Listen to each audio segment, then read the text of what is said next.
Welcome to another episode of Card Talk, a podcast where we spend a little bit of time talking about cards from Lord of the Rings card game. I'm your host, Dave Walsh. And I'm Grant Thompson, just along for the ride. And today we are talking about Frodo's Intuition, the fellowship card from the Black Riders. It is a 2-cost event that has each hero you control gets +1 willpower until at the end of the round, and you draw 1 card for each hobbit hero you control. And that costs you 2 fellowship resources. Now, I can't say much about this card. I've seen it played, but I've never actually played it. And from what I've seen, yeah, it's a good card. You get an extra willpower on all your heroes. If you've got 4 hobbits, you draw 4 cards. It's pretty self-explanatory. The artwork is good. I like the artwork on that. But that's all I've got to say on the card. I can't make up an opinion on it either way. David, how about you?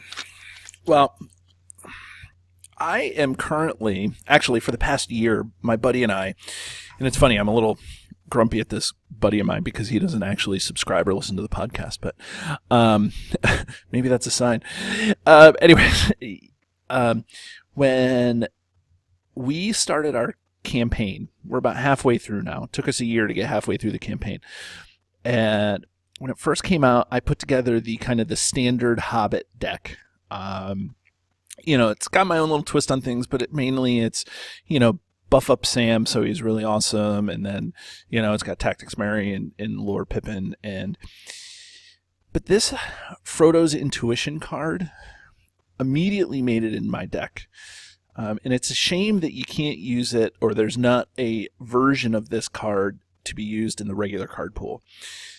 Because for a Hobbit deck, it's amazing because there's not really much other than Shire folk. There's not really much not Shire folk, raising the Shire. There's not much in the way of card draw in the for hobbits. And so this card, when you're playing,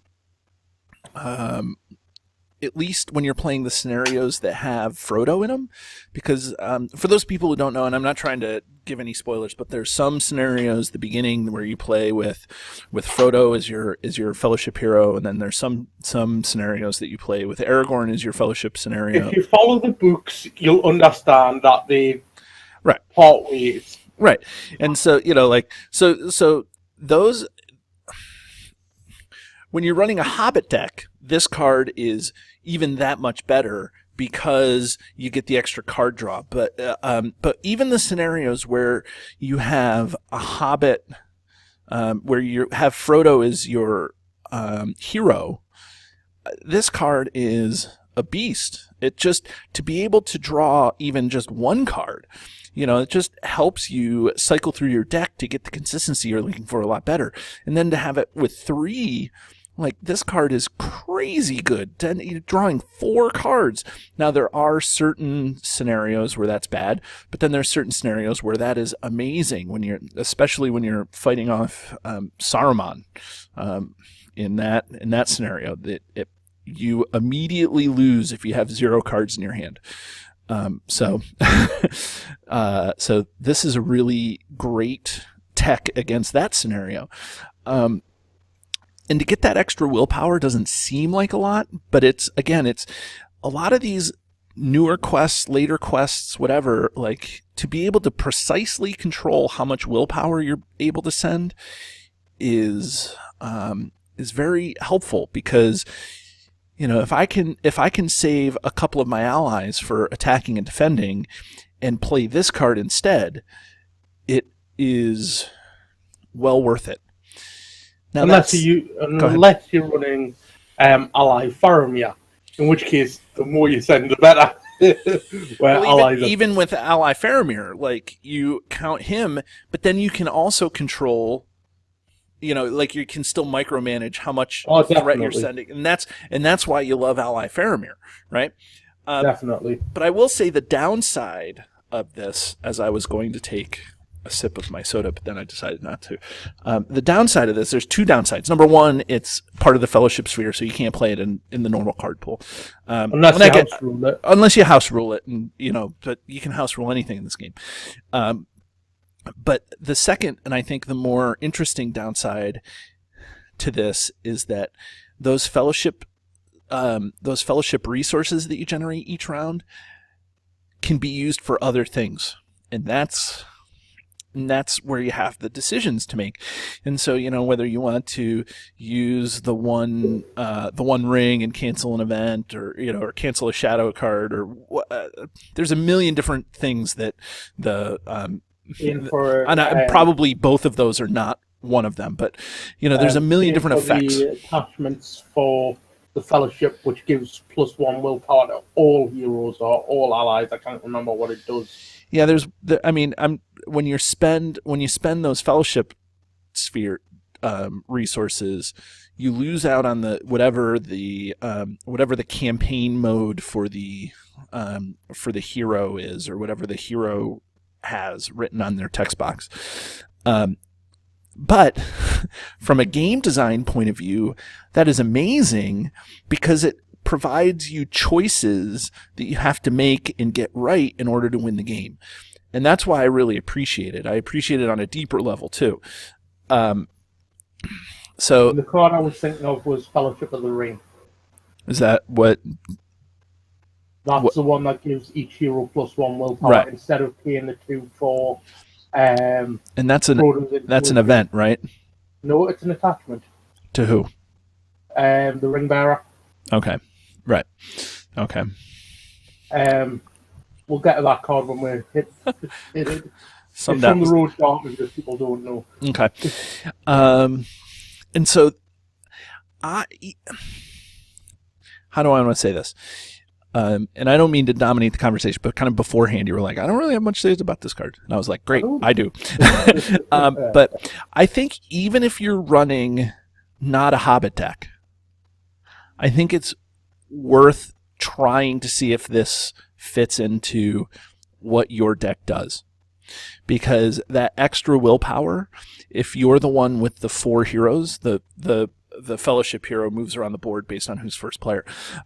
So if you're the one with 4 heroes and you can get 4 extra willpower or 3 extra willpower, I think that it's great. Or if you're in a fellowship with other people and you're the one that does the bulk of the questing, this is the card for that player in the fellowship.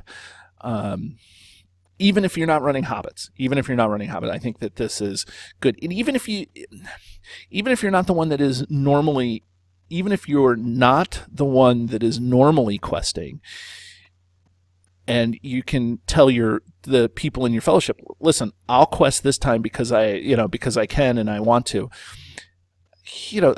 That can be great, because that fellowship hero counts, and both Frodo and Aragorn have decent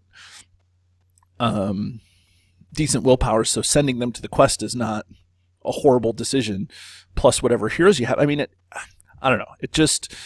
I think that this card as an event makes a lot of sense. The only real tough is, do you want to spend the 2 for that, or for whatever else you can spend the fellowship resources on?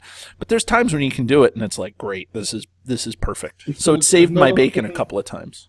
Another thing I should point out is resource generation generally can't be placed on the Fellowship heroes, as far as I'm aware.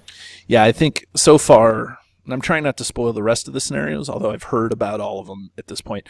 But as far as I know, up to this point, you can't put